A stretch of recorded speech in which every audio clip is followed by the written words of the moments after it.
السلام علیکم خواتین و حضرات، میں اسرار کسانہ۔ پاکستان میں مختلف جو ڈیولپمنٹس ہو رہی ہیں ان میں سے کچھ ڈیولپمنٹس آپ نے دیکھی ہوں گی کہ جو قومی اسمبلی کے ساتھ ریلیٹڈ ہیں، پاکستان کے فیوچر کے ساتھ ریلیٹڈ ہیں، اور قومی اسمبلی میں سے اور سینٹ میں سے وہ دھڑا دھڑ پاس ہوتی جا رہی ہیں، اور وہ ہیں مختلف جو انہوں نے بلز پیش کیے ہیں ان کا جو مختلف لیولز پہ احاطہ کیا گیا ہے۔ اس میں خاص طور پہ یہ جو ملٹری ٹرائلز کے حوالے سے بھی، اور ملٹری جو سیکریسی ایکٹ ہے اس حوالے سے بھی، اور آرمی کی مختلف جگہوں پہ جو رول ہے اس کو بڑھانے کے حوالے سے مختلف چیزیں جو چل رہی ہیں ان کا آج ہم نے تجزیہ کرنا ہے۔ اس کے اوپر مختلف اخبارات نے بھی اپنی رائے دی ہے، نہ صرف نیشنل لیول پہ بلکہ انٹرنیشنل کوریج بھی اس کو ملی ہے، اور یہ کہا جا رہا ہے کہ یہ شاید پاکستان کو ایک گیرزن اسٹیٹ بنانے کی کوشش کی جا رہی ہے، جہاں پہ ڈیموکریسی اب ختم ہو جائے گی، ڈیموکریسی کا صرف ایک فساد باقی رہ جائے گا، پیچھے جو اس کے ہے وہ سارے کا سارا معاملات دوسرے جو ہیں وہ چلنے شروع ہو جائیں گے۔ تو اس کا ذرا دیکھیں گے کہ اس کی پاکستان کے لیے، پاکستان کی ڈیموکریسی کے لیے اس کی کیا امپلیکیشنز ہو سکتی ہیں، کیا اس کی ریمیفیکیشنز ہو سکتی ہیں، اور ان تمام امور پہ گفتگو کرنے کے لیے ہمارے ساتھ موجود ہیں ویٹرنز آف پاکستان کے وائس پریزیڈنٹ جناب بریگیڈئر میاں محمود صاحب۔ ان سے بات کریں گے۔ بریگیڈیئر صاحب السلام علیکم۔ جی وعلیکم السلام جی۔ بریگیڈیئر صاحب بہت بہت شکریہ آپ کا۔ آپ نے بھی یہ دیکھا ہوگا، مختلف رپورٹس بھی آپ نے پڑھی ہوں گی، اور جس طریقے سے مختلف چیزیں چل رہی ہیں ان میں آپ کو بھی شاید مجھے ابھی پتہ نہیں، ابھی گفتگو آپ سے کروں گا تو پتہ چلے گا کہ آپ کو بھی کنسرن تو ہوگا کہ یہ جو ہو رہا ہے کیا یہ پاکستان کے مستقبل کے لیے آپ کوئی اچھی اومن سمجھتے ہیں جی؟ دیکھیں جی، یہ جو بل ٹیبل کی ہے ابھی پاس تو نہیں ہوا نیشنل اسمبلی سے، مگر ایک اور بل جو آفیشیل سیکرٹ ایکٹ ہے وہ اسمبلی سے پاس ہو گیا۔ اس کے متعلق میں بعد میں کروں گا بات، پہلے میں اس بل کے متعلق بات کر لوں کہ یہ بل جو ہے یہ what does it lay down؟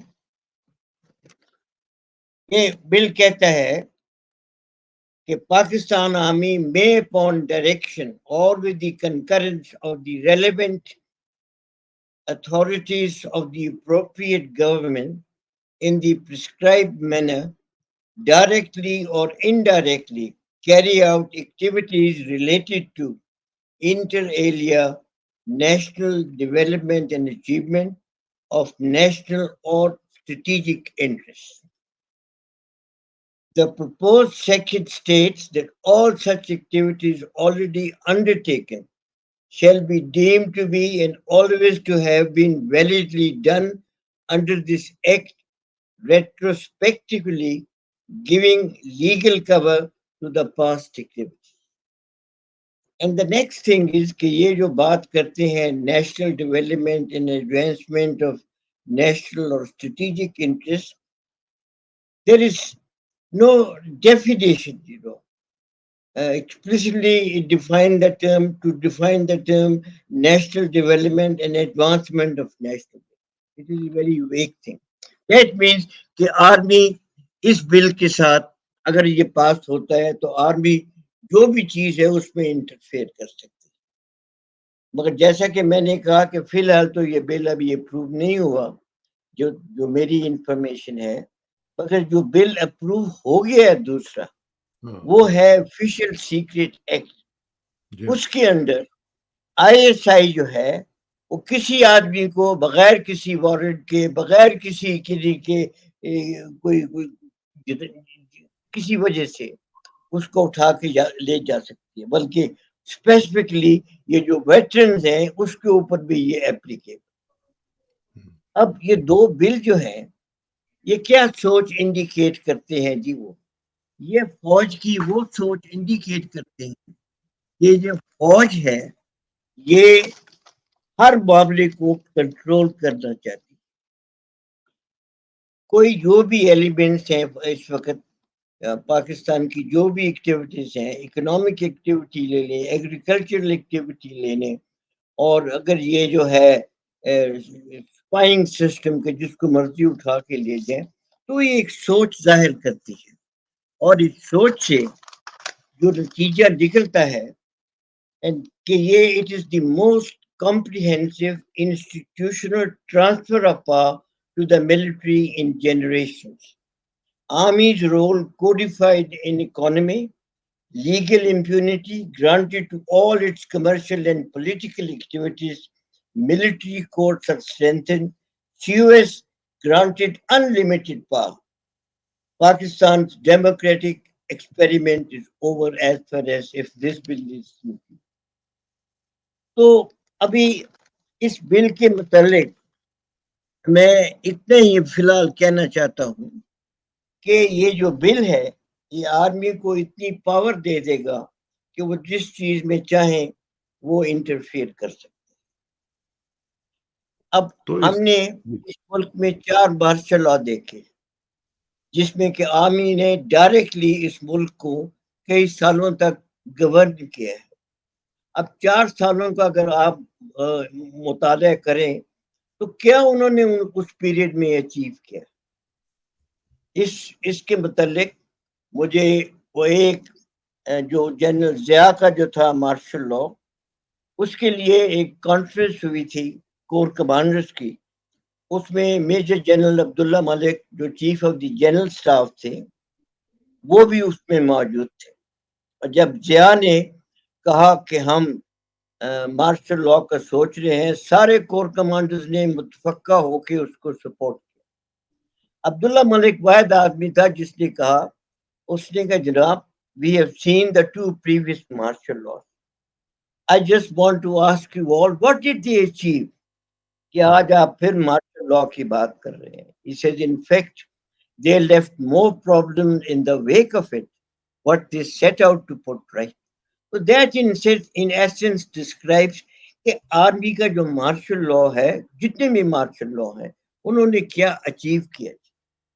اب ایوب خان کے مارشل لا میں کم از کم ایک چیز تھی کہ ڈیولپمنٹ ہوئی اور اس کی وجہ کیا تھی. اس کی وجہ یہ تھی کہ ایوب خان نے CSP کلاس کو ڈسٹرب نہیں کیا.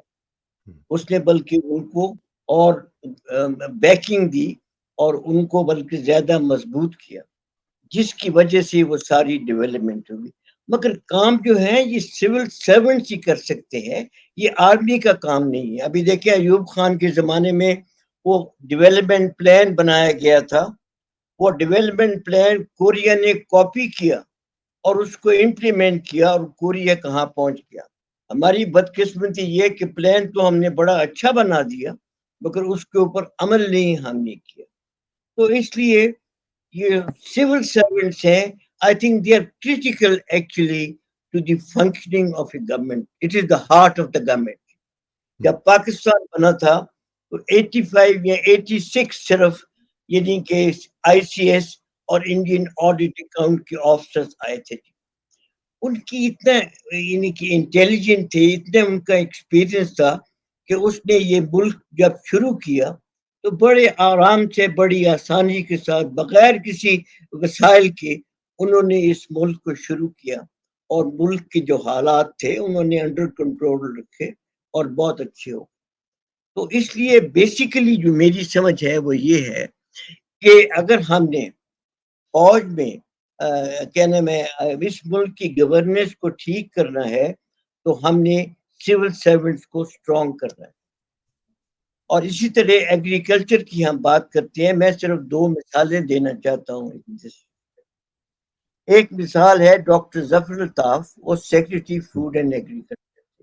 جب بے نظیر آئی تو اس نے ظفر الطاف کو کہا کہ ڈاکٹر صاحب as long as I am the prime minister of this country you will be the secretary food and agriculture.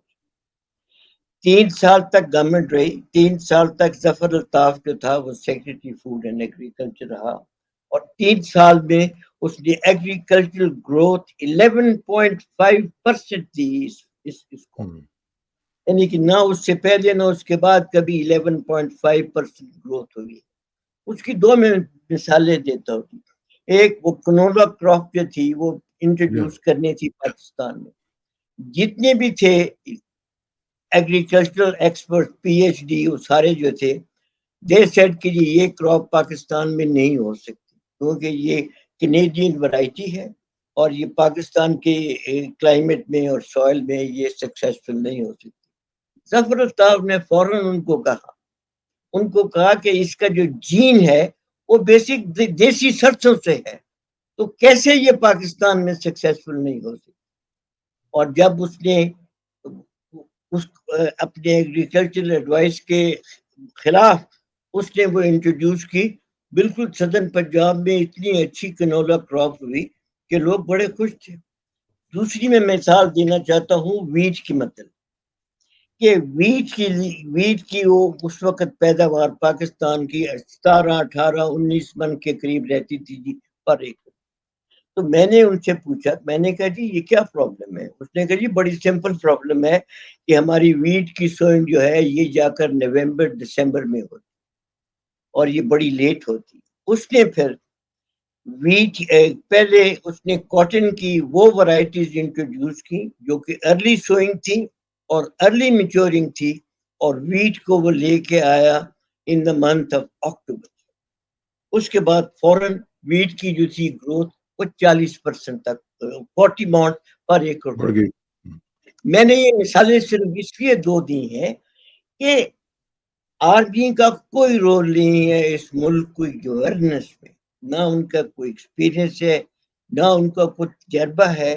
یہ ہم کو سول سرونٹس کو جو ہے سی ایس پی جو کلاس ہے اس کو ہمیں مضبوط کرنا پڑے گا تاکہ وہ اپنے فیصلے کر سکے. ابھی اس وقت جو پرابلم آ رہی ہے پاکستان کی سول سروس کہ ان کو اتنا ڈرا دیا گیا ہے کہ وہ کوئی فیصلے ہی نہیں کرتے.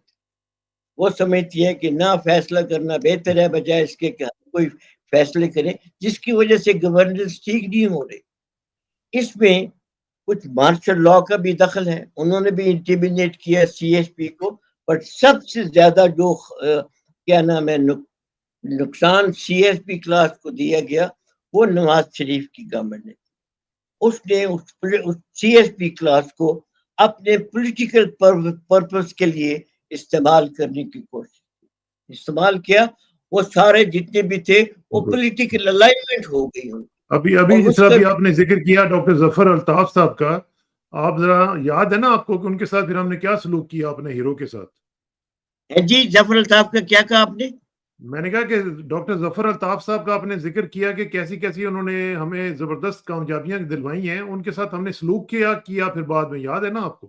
یہ مجھے پتہ ہے جی کیا سلوک ہوا، میں بتاتا ہوں آپ کو. اس کو یہ جو جنرل اعجاز امجد ہے، اس کا جو ہے کیا نام ہے جنرل باجوہ کا فادر ان لا، یہ بھی اس کے پاس آتا تھا بڑا ریگولرلی اس سے ایڈوائس لینے کے لیے. جب اس کی اپنا بے نظیر کی گورنمنٹ ختم ہو گئی تو نواز شریف کی گورنمنٹ جب آئی تو انہوں نے ظفر الطاف کو اپنے اکنامک گینز کے لیے استعمال کرنے کی کوشش کی، جو کہ اس نے بالکل انکار کر دیا. اس نے کہا جی میں ایسا کوئی کام نہیں کر سکتا، فوراً اس کو نکال دیا سیکریٹری فوڈ اینڈ ایگریکلچر. جب جنرل مشرف آیا پھر اس کو ایگریکلچر سیکریٹری لے کر آیا، اور لوگ جو تھے شوکت عزیز اور باقی وہ اتنے مخالف تھے ظفر الطاف کے، 2-3 مہینوں میں مشرف نے اس کو فارغ کر دیا. تو یہ انہوں نے سلوک کیا. یہ تو ہوتا ہے پھر یہ نواز شریف وغیرہ نے اور پھر حمزہ شہباز نے جو ان کے ساتھ بعد میں کیا، ہلہ والا ملک جو تھا لاہور میں اور وہ سارا کچھ ہوا، اس کو چھوڑیں. لیکن مجھے ایک چیز بتائیں بریگیڈیئر صاحب کہ اس وقت جو صورتحال ہم دیکھ رہے ہیں اس میں آپ سمجھتے ہیں کہ یہ کمپلیٹ ٹیک اوور ہو چکا ہے پاکستان میں، مارشل لا لگ چکا ہے؟ دیکھیں جی مارشل لا لگ تو سکتا ہے بٹ مارشل لا کی انوائرمنٹ نہیں ہے. آئی ڈونٹ تھنک جو فورن پاورز ہیں وہ ایکسیپٹ کریں گی، اور میں نہیں سمجھتا کہ مارشل لا کا امکان ہے. تو پھر یہ جو صورتحال آپ دیکھ رہے ہیں اس کو آپ کیا کہیں گے؟ یہ کوازائی مارشل لا ہے، سیمی مارشل لا ہے، کیا ہے جہاں پہ سیمی مارشل لا تو ہے، یعنی کہ army is behind the government in power. اور وہ نواز شہباز شریف روز کہتا ہے جی کہ یہ چیز نہیں ہو سکتی تھی جنرل آسم کے بغیر. بھائی یعنی کہ کمال ہے، یعنی کہ ہر چیز جنرل آسم نے کرنی ہے تو اور کیا آپ کرنا چاہتے؟ یہ میں آپ کو ایک ایڈیٹوریل دکھا رہا ہوں، یہ ڈان کا ایڈیٹوریل ہے بریگیڈیئر صاحب. یہ اس میں انہوں نے اس کا عنوان ہے اے ٹیریبل لا. اور یہ دا نیشنل اسمبلی انہوں نے کہا ہے کہ a forum elected, empowered and entrusted by the nation to safeguard the public interest has once again capitulated, لفظ انہوں نے یوز کیا capitulated to unelected powers to pass legislation that gravely undermines civil rights. یہ جو بات آپ کر رہے تھے یہ ایڈیٹوریل یہاں پہ بھی ہے اور باقی جو اخبارات ہیں دنیا میں وہ بھی میں آپ کو دکھاتا ہوں، وہ بھی اس کو کنڈیم کر رہے ہیں کہ یہ پاکستان میں کیا ہو رہا ہے، جمہوریت کہاں پہ چلی گئی ہے، اور وہاں پہ ایک قسم کا مارشل لا یا سول رائٹس کی بالکل تباہی بربادی کر کے رکھ دیا گیا ہے. تو آپ کیا فیوچر دیکھ رہے ہیں جی اس کے بعد پاکستان کا؟ دیکھیے جی وہ سول رائٹس تو اس وقت موجود ہی نہیں ہے. جو بیسک کانسٹیٹیوشن ہے، میں بعد میں اس کے اوپر بات کروں گا کانسٹیٹیوشن کے اوپر. کانسٹیٹیوشن کے ساتھ انہوں نے جو کیا ہے وچ از اے ویری سیکروسینٹ ڈاکومنٹ، اسی کی وجہ سے سارے بیسک رائٹس جو ہے لوگوں کے وہ ختم ہو گئے. جی بریگیڈ صاحب اس میں ایک چیز مجھے بتائیں. جی بتائیے پلیز گو ہیڈ. جی آپ بتائیں، آپ اپنا آرگومنٹ کمپلیٹ کر لیں.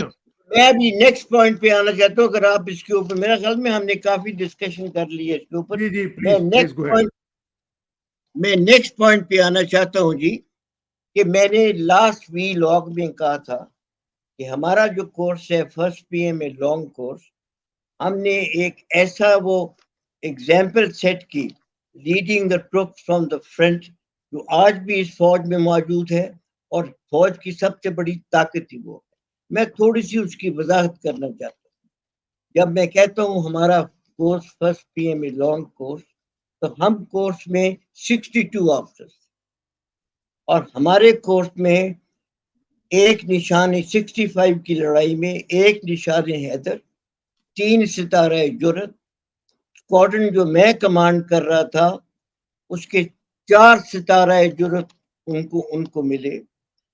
جتنے بھی تھے جی او سی، 7 ڈیو جنرل جایا، 15 ڈیو جنرل ٹکا خان اور آمد ڈیو جنرل ابرار، وہ مجھے کہتے تھے کہ ان لوگوں نے اتنا اچھا کام کیا ہے، آپ جس کی سائٹیشن مرضی آپ جو مجھے بھیج دیں، ہم اس کے اوپر بلائنڈلی سائن کر دیں. میں نے 4 نام دیے، چاروں کو جو ہے ستارہ جرت مل گیا. میرا نام جنرل جایا نے 3 سپٹمبر کو امیڈیٹ ایوارڈ ستارہ جرت کے لیے میرا نام بھیجا. وہ 3 سپٹمبر گزر گئی، 4 بھی گزر گئی، وہ ایوارڈ نہ آیا. خیر میں اس کی سٹوری میں نہیں جانا چاہتا ہوں. میں یہ کہنا چاہتا ہوں کہ ہم نے جب 65 کی لڑائی میں ہم نے when we were writing the laurels of our achievements in 65 war, ہماری accomplishment with their blood and sweat، اس وقت ہم نے جو تھی فوج کی، اس وقت ہماری وجہ سے اتنی عزت تھی لوگوں کے دلوں میں کہ لوگ اتنا احترام کرتے تھے. آج آپ حال دیکھیں فوج کی جو ہے، میں کیا بات کروں، ابھی آپ سب سمجھتے ہیں اس وقت فوج کی اتنی عزت کتنی ہے. اور جب ہم یہ کیا نام ہے 65 وار میں ہم نے یہ جو بھی ہم نے اپنی خدمت کی، پرفارمنس کی، اس وقت جو پریزنٹ جنریشن ہے آرمی ہائر کمانڈ کی، وہ پیدا بھی نہیں ہوئی تھی. اور آج ہمیں وہ کہتے ہیں کہ وی ول سارٹ یو. ہمیں اس کا کوئی ڈر نہیں ہے، ہمیں کوئی فکر نہیں ہے، کیونکہ ہم نے عزم کیا ہوا ہے کہ ہم نے سچ اور حق کی بات کرنی. اور we have also taken the oath that we will defend the integrity and sovereignty of the country and also stand behind the constitution of this country even at the peril of our life. لیکن اس میں آپ کو کیا اندازہ ہے کہ کچھ لوگ جو ہیں ان کو شاید قربانی دینی پڑے اپنی پرکس کی، پریویلیجز کی، اپنی گولف کی، اپنی اس طرح کی چیزوں کی سہولیات کی قربانی دینے کے لیے آپ لوگ تیار ہیں جی جو ویٹرنز آف پاکستان؟ جی ہم تو تیار ہیں قربانی دینے کے لیے، بلکہ وہ ہمیں اس قسم کا کوئی فکر نہیں ہے، ہمیں کوئی اس کا یعنی کہ کوئی خوف نہیں ہے کسی قسم کا. کیونکہ دیکھیں جی کہ اگر ہم نے اپنی آواز بلند نہ کی تو اس ملک کا کیا فیوچر رہے گا؟ آپ خود سوچیں اس کے متعلق.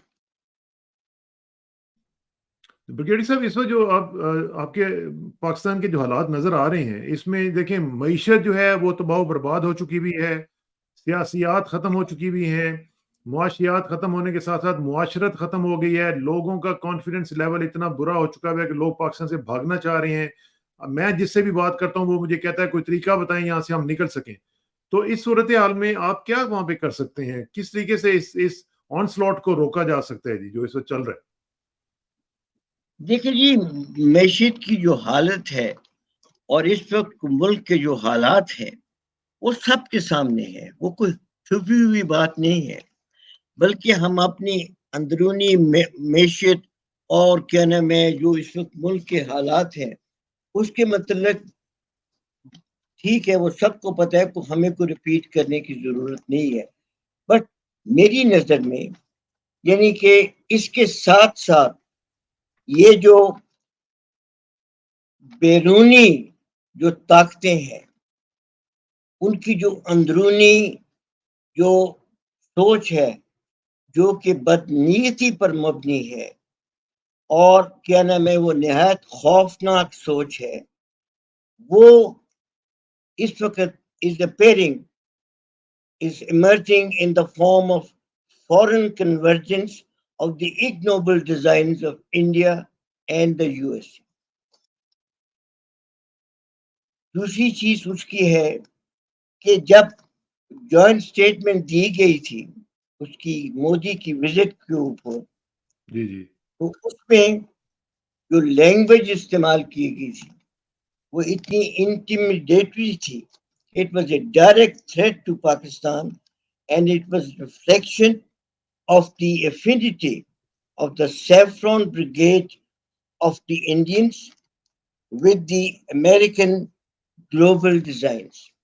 جو سافرن بریگیڈ ہے انڈیا کا ان کی جو ہے نا جی سوچ وہ RRS اور ہندو وطا سے بھی زیادہ ہے، وہ اتنی خوفناک ان کی سوچ ہے. اب اس جوائنٹ کمیونیکے میں انہوں نے ڈائریکٹلی پاکستان کو تھریٹن کیا. اس میں انہوں نے کہا ہے کہ Pakistan should stop abetting the support of these terrorist activities. یعنی کہ حیرانگی کی بات ہے کہ پاکستان نے انڈیا کے اندر کون سی ٹیررسٹ ایکٹیویٹیز کی. اس کے مقابلے میں انڈیا کی ہسٹری ہے کہ انہوں نے 48 میں کشمیر پہ حملہ کیا، اس کو آکوپائی کیا. اس نے 71 لڑائی میں انہوں نے کیا نام ہے ایسٹ پاکستان کے اوپر حملہ کیا. اور اس وقت جو بلوچستان میں جو ساری سبورسو ایکٹیویٹی ہو رہی ہے، ٹیررسٹ ایکٹیویٹی ہو رہی ہے، وہ کیا نام ہے یاد ہے کیا نام ہے جو پکڑا ہوا ہے وہ کلبھوشن یادو، کلبھوشن یادو، ہاں جی جو پکڑا ہوا ہے. یعنی کہ اس سے زیادہ اور کیا ثبوت ہو سکتے ہیں انڈین کی ٹیررسٹ ایکٹیویٹی. لیکن صاحب اس میں آپ دیکھیں نا جو آپ نے ذکر کیا کہ وہاں پہ امریکہ میں جوائنٹ اسٹیٹمنٹ میں پاکستان کا ذکر آیا اور انہوں نے پاکستان کو کرٹیسائز کیا. اب اسی امریکہ کے ساتھ اب میں ابھی آپ کو دکھاتا ہوں کہ یہ آپ ذرا دیکھیں کہ پاکستان نے کیبنٹ جو ہماری ہے انہوں نے سیکیورٹی پیکٹ جو ہے وہ بڑا سیکریٹلی اپروو کر دیا ہے. یہ تازہ ترین خبر میں آپ کو بتا رہا ہوں جو کہ ٹریبیون میں چھپ چکی بھی ہے، اور وہ کہہ رہے ہیں جی کہ signing off CIS MOA may pave way for Islam Abad to get military hardware from Washington. اور یہ سیکریٹلی جو میٹنگ ہوئی ہے اس میں جو کیبنٹ کی اس نے اس کو کوائٹلی اس کو اپروو کر دیا ہے اور کسی کو پتہ بھی نہیں ہے کہ کیا ہوا ہے. جیسے کہ باقی بلز پاس ہو رہے ہیں اسی طرح کہ یہ بھی کیبنٹ بھی جو ہے وہ بھی اپنے یہ اسی طرح کے کام کر رہی ہے. The federal cabinet has quietly approved، میں نہیں کہہ رہا، یہ اخبار کہہ رہے ہیں کہ quietly approved the signing of a security pact with the United States in a significant move that may pave the way for Islam Abad procuring military hardware from Washington. military hardware تو ہمیں مل ہی نہیں رہا، تو یہ اور کیا ہمیں ملنا ہے یہاں سے؟ اب اس کے بدلے میں ہمیں پتہ نہیں کیا کچھ دینا پڑے گا، لینا تو ہمیں کچھ نظر نہیں آ رہا.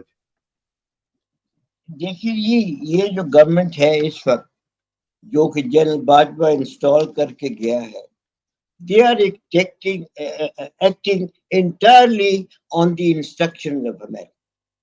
ان کو پاکستان کے مفاد کا، پاکستان کے انٹرسٹ کا کوئی خیال نہیں. اور اس وقت میں نے شمشاد صاحب سے بھی کئی بار اس پہ ڈسکشن کی ہے کہ اس وقت جو سب سے بڑی ضرورت ہے کہ ہم اپنی فارن پالیسی کو ریویو کریں. اب فارن پالیسی کا تھوڑی سی میں آپ کو بیک گراؤنڈ دینا چاہتا ہوں کہ یہ ایوب خان کے زمانے سے شروع ہوئی، بلکہ وہ شمشاد صاحب تو کہتے ہیں کہ لیاقت علی خان کے زمانے سے شروع ہوئی. ایوب خان نے بڑے بیر بیچ دی امریکنز کو. اس نے پاکستان کی جو تھی sovereignty, it put them under the hegemony of the Americans.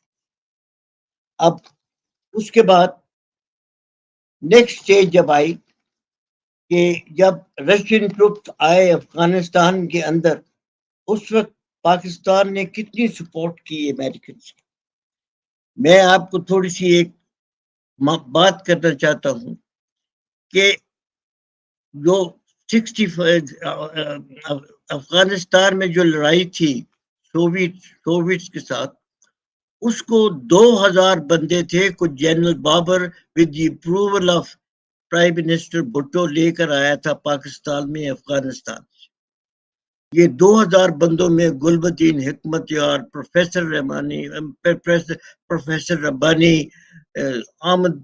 آمد شاہ، دوستم، سارے 2000 بندے.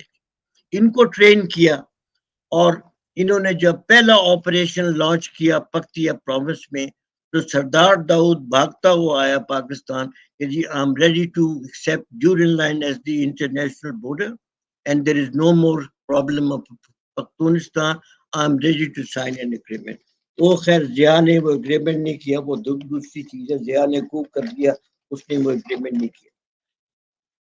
پاکستان کی جو سپورٹ تھی اتنی تھی کہ یہ 2000 بندے اگر وہاں پر نہ ہوتے افغان کے نیوکلیس کے لیے، کبھی افغانستان میں امریکہ جو تھا وہ رشینز کو شکست نہیں دے سکتا. اتنی ہماری یعنی کہ ہم نے ان کے لیے کام کیا اور ان کو ذرا بھی احساس نہیں. یہ 2000 بندے جو تھے، یہ جب ضیاء کی گورنمنٹ آئی اس نے ان کو ابینڈن کر دی اور یہ بیچارے پھر رہے تھے. وہ میرے پاس آتے تھے، بابر جیل میں تھا، کہ جناب آپ ہم کو لے کر آئے ہیں، ہم ابھی کدھر جائیں. میں نے کہا جی ابھی میں کیا کر سکتا ہوں، میں تو فوج سے ریٹائر ہو گیا، میں نے ریزائن کر دیا ہے. وہ کہتے جی اب ہمیں بتائیں ہم کہاں جائیں. جس دن رشین ٹروپس افغانستان کے اندر پہنچے، اسی دن شام کو head of the American CIA in Pakistan John Reagan اور اس کے ساتھ کرنل بروٹی جو ڈیفینس ایجنسی تھا، وہ میرے گھر آئے کہ کدھر ہیں یہ وہ مجاہدین جس کی آپ بات کرتے تھے، ہم ان کو ملنا چاہتے ہیں. اور اگلے دن میں نے ان کو بلایا اور وہ مجھے مجاہدین جو تھے یہ ان کو لے گئے وہ امریکن ایمبیسی میں، اور مجھے کہنے لگے کہ اس کے بعد ہم جو ہیں we will look after them, you don't have to worry. اس وجہ سے میرے CIA کے ساتھ کافی لنکس رہے. جب بھی میں امریکہ جاتا تھا CIA والے مجھے آ کر کانٹیکٹ کرتے تھے. جو جان ریگن تھا head of CIA in Pakistan, وہ بھی جو تھا وہ میرے گھر آتا رہتا تھا مجھے بریف کرنے کے. میں اس لیے بہت اچھی طرح سمجھتا ہوں کہ امریکن CIA جو ہے وہ کس طرح کام کرتی اور اپنے مقاصد پورے کرنے کے لیے وہ کس حد تک جا سکتے. تو ہمیں اس وقت سب سے بڑی جو ضرورت ہے کہ ہمیں اس وقت اپنے مفاد کو دیکھنا ہے، ہم نے اپنے انٹرسٹ کو دیکھنا ہے. امریکن پالیسی تو بڑی واضح ہے، پتہ نہیں ہمیں کیوں سمجھ نہیں آ رہی. ہنری کسنگر نے 2008 میں ایک آرٹیکل اس نے لکھا تھا امریکن. ایک چیز میں بتانا چاہتا ہوں جس میں کہ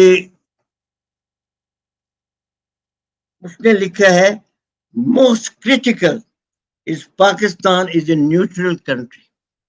تو امریکن کو یعنی کہ ایک ان کی سوچ ہے کہ وہ ہماری، اور ان یہ بڑی رپورٹس ہیں جس میں لکھا ہوا ہے کہ انہوں نے امریکہ پاکستان کی نیوکلیر جو ہے کیپیبلٹی کس طرح کنٹرول کر.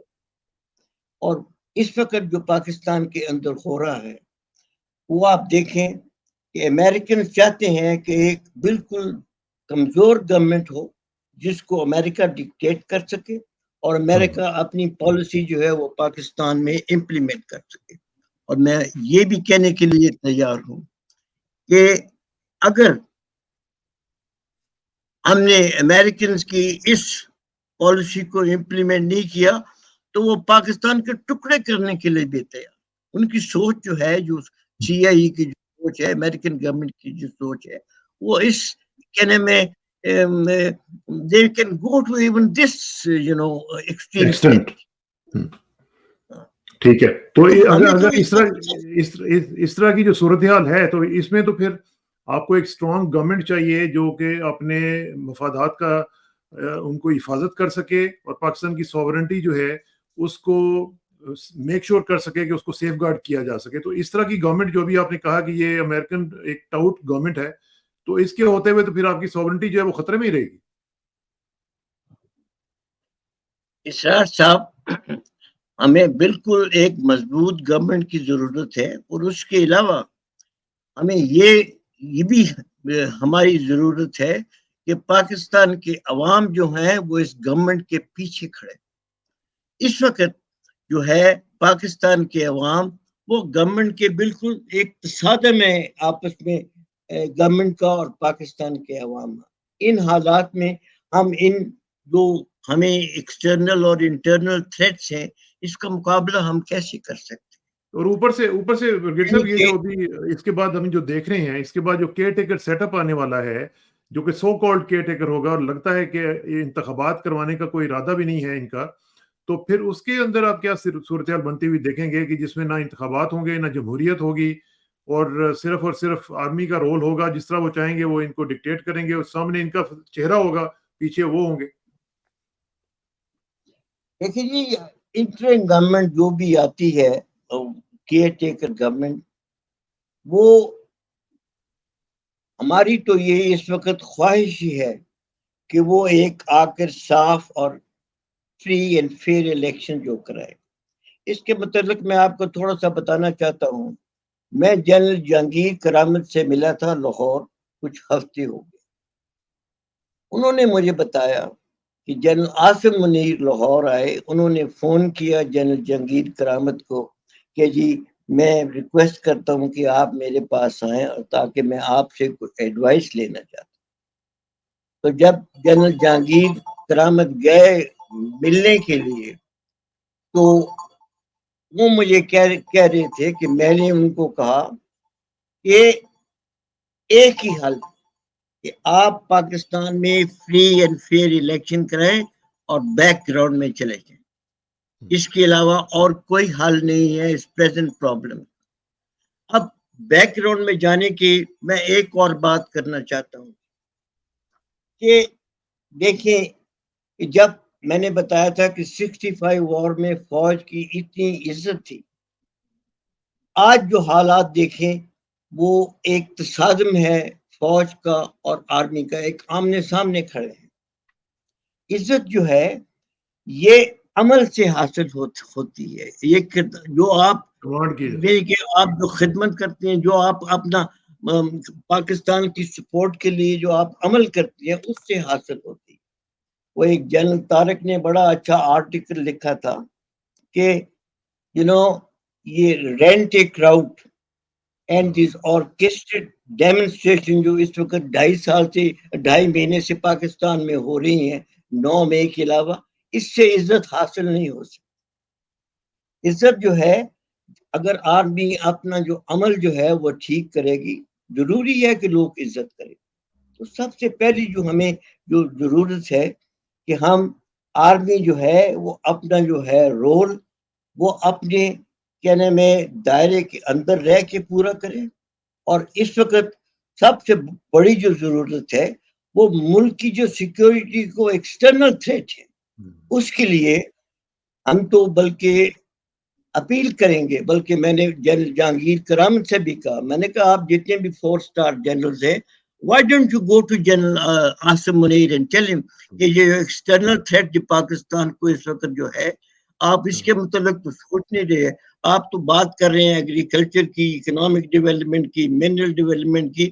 پہلے جو بیسک جو ہے رول آرمی کا، جس میں کہ ہم نے پاکستان کی سیکورٹی جو ہے اس کو دیکھنا ہے، اس کے متعلق تو آپ نے ایک بھی، کسی نے بھی ابھی تک ایک لفظ نہیں کہا condemning the American and Indian joint جو ہے اسٹیٹمنٹ جو. ٹھیک. اچھا بریگیڈ صاحب، آخر میں سر مجھے یہ بتائیں کہ ابھی آپ نے ایکسٹرنل تھریٹ کی بات کی ہے، آپ نے وہ بات سنی ہوگی کہ جو انڈیا میں جو مقبوضہ کشمیر کے سابق گورنر ہیں، انہوں نے یہ کہا ہے کہ مودی گورنمنٹ یہ پلان کر رہی ہے ایک فالس فلیگ آپریشن اس طرح کا ڈیزائن کیا جائے کہ پاکستان کے اندر آزاد کشمیر میں قبضہ کیا جائے کچھ علاقوں پہ، کیونکہ ان کے الیکشنز ہونے والے ہیں مئی میں نیکسٹ ایئر، تو وہ پاکستان کے اندر قبضہ کر کے فوجیں اپنی اندر لائیں گے تاکہ وہاں پہ ایک نیشنلسٹک ویو جو ہے وہ کریٹ کی جائے، الیکشن جیتا جائے. اور وہ کہہ رہے ہیں کہ پاکستان کو کہا گیا کہ اس کے اوپر وہ ریئیکٹ نہ کرے. تو اس طرح کے جو آپ خبریں سن رہے ہیں، اس میں تو ہمیں پاکستان کے متعلق بہت سیریسلی سوچنا پڑے گا، اور ہماری افواج جو ہیں ان کو اس کے بارے میں پہلے سے اسٹریٹجی بنانی پڑے گی. دیکھیے اسرار صاحب، جو ابھی اس وقت کلوژن ہے انڈیا اور امریکہ کا، اس سے سب سے زیادہ خطرہ جو ہے وہ پاکستان کو. ہمیں امریکہ سے شاید کوئی ڈائریکٹ خطرہ نہیں ہے، بٹ انڈیا کو وہ اتنا مضبوط کر رہے ہیں کہ انڈیا کی فوج کی طاقت جو ہے وہ اتنی زیادہ ہو جائے گی کہ پاکستان کے لیے بڑا مشکل ہو جائے گا اپنا ڈیفینس کر. اس وقت امریکہ جو ہے وہ انڈیا کو as the policeman of the region وہ بنانا چاہتا ہے، جیسا کہ مڈل ایسٹ میں انہوں نے اسرائیل کو بنایا ہوا ہے، وہ are the policeman of the region, اور اس کو وہ کنٹرول کر رہے. تو ہمیں اس چیز کا خیال رکھنا چاہیے، اور اپنی سیکیورٹی کے لیے اور اپنے ڈیفینس کے لیے ہمیں نئی الائنمنٹس کرنی چاہیے. اور یہ کام تبھی ہو سکتا ہے کہ جب ایک ملک میں ایک سٹیبل گورنمنٹ آئے، اور جس کو کہ عوام کی سپورٹ حاصل ہو، اور وہ باقی اور جو ممالک ہیں لائک ٹرکی، ایران، سعودی عربیہ، ان سب کے ساتھ مل کے مشورہ کر کے کوئی ایک نئی الائنمنٹ پیدا کریں، تاکہ اس ریجن کو جو تھریٹ ہے ابھی انڈیا کی طرف سے، اس کے لیے ہم کوئی ایک ایسی پالیسی بنا سکیں جو کہ ہمارے انٹرسٹ میں ہو، ہمارے یعنی کہ جس سے ہم اپنا دفاع کر سکیں. لیکن لگ تو ہمیں یہ رہا ہے کہ ایسا نہیں ہوگا، اور نہ ہی ہمیں یہ لگ رہا ہے کہ کوئی اس طرح کی پلاننگ ہو رہی ہے.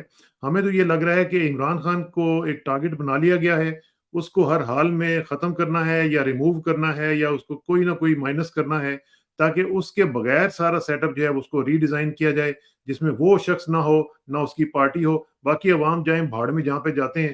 ہمیں کیا، اسے ہم نے اپنے کام چلانے ہیں، وہ چلاتے رہیں گے، لیکن پاکستان کے عوام کے متعلق کوئی نہیں سوچنے والا یہاں پہ ہمیں نظر نہیں آ رہا.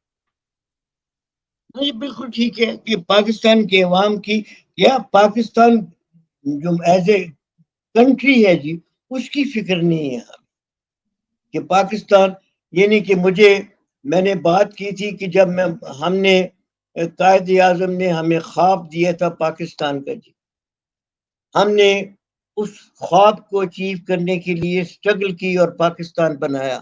آج جب میں ریفلیکٹ کرتا ہوں تو مجھے برملا وہ دو شعر یاد آ جاتے ہیں کہ ہم نے جس خواب میں رکھی تھی نشیمن کی بنا، لوگ کہتے ہیں یہ اس خواب کی تعبیر نہیں. تم اگر ہوش میں آ جاؤ تو اب بھی یہ کوئی لوہے قلم پہ لکھی ہوئی تقدیر نہیں. یعنی کہ ہمارے ملک کی جو حالت اس وقت ہو گئی ہے، یعنی کہ پاکستان کا خواب جو ہم نے دیکھا تھا، قائد اعظم نے کیا ڈریم کیا تھا جی کہ کیسا ملک بنے گا. آپ جانتے ہیں اس وقت جو حالات ہیں اس ملک کے، اور اس میں سب سے زیادہ قصوروار جو ہے یہ پولیٹیکل پارٹیز جو ہیں، خاص کر جو ہے یہ نواز شریف، یعنی کہ ان لوگوں نے اس ملک کے ساتھ جتنے کے نقصان انہوں نے پہنچایا ہے.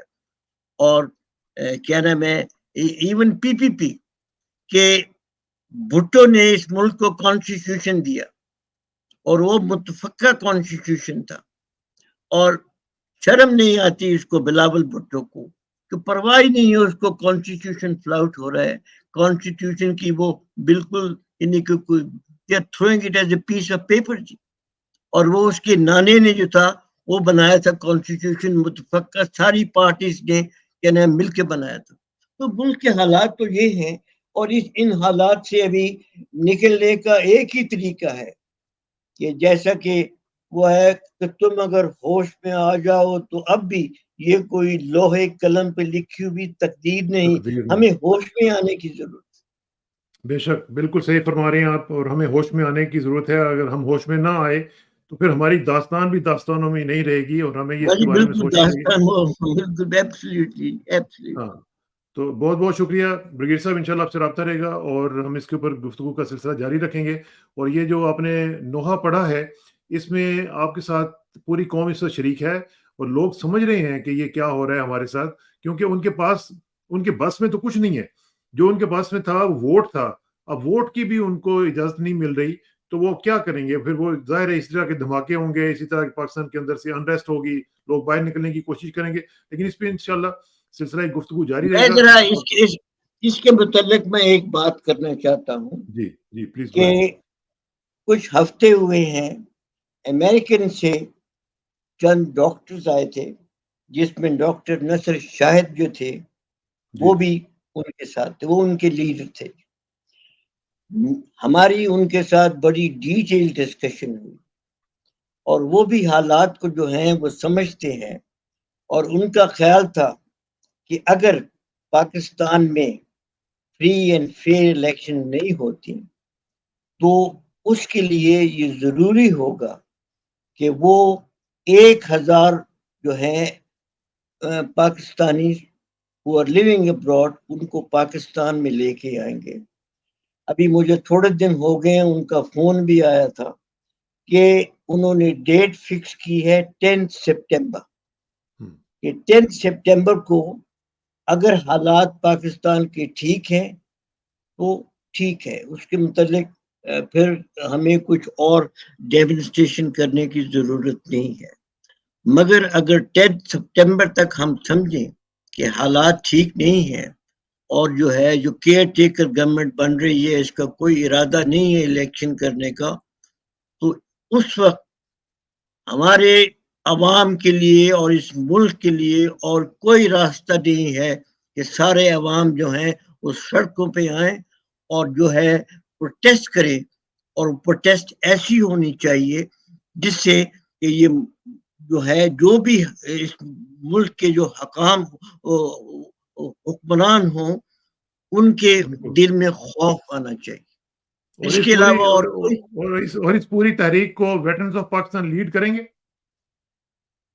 جی دیکھیں جی، اس کے لیے ہم تو ایک بڑی ہمبل کوشش کر سکتے ہیں، مگر میری سمجھ میں جو لائرز کمیونٹی ہے جس کے ساتھ وہ ڈاکٹر ناصر شاہد نے انٹریکٹ بھی کیا تھا لاہور میں، وہ ایک بڑی طاقت بن سکتے ہیں.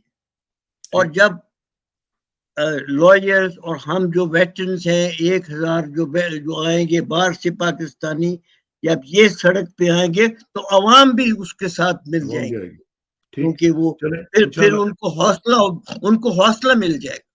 بالکل ٹھیک ہے، ہم دیکھیں گے اس کو بھی، ہم اس کو فالو کرتے رہیں گے ڈیولپمنٹ کو، اور آپ سے بھی انشاءاللہ رابطہ رہے گا. Thank you very much for your time جی، اور انشاءاللہ آپ سے جلدی ملاقات ہوگی. Thank you very much. السلام علیکم جی. یہ بہت مہربانی جی، تھینک یو ویری مچ. بہت شکریہ.